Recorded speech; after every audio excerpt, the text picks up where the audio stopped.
Lubog na sa baha ang ilang lugar sa Bicol Region dahil sa lakas ng ulang dala ng bagyong Christine.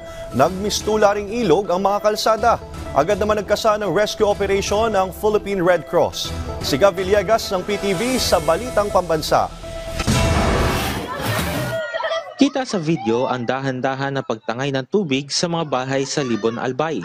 Wala nang nagawa ang mga residente kundi panoorin ang mga inanod na bahay hanggang sa tuluyang maglaho. Natangay ang mga bahay dahil sa ragasan ng baha na dulot ng bagyong Christine.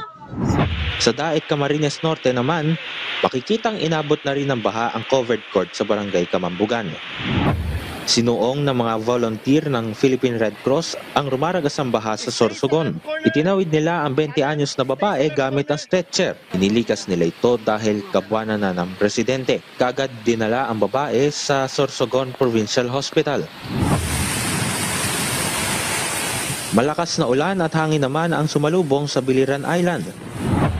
Pinasok na rin ng baha ang eskwelahan na ito sa Katarman, Northern Samar. Kitang-kita ang tubig na may kasamang putik.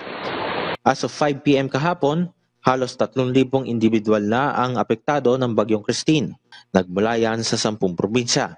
Mula sa People's Television Network, Gab Humilde Villegas para sa Balitang Pambansa.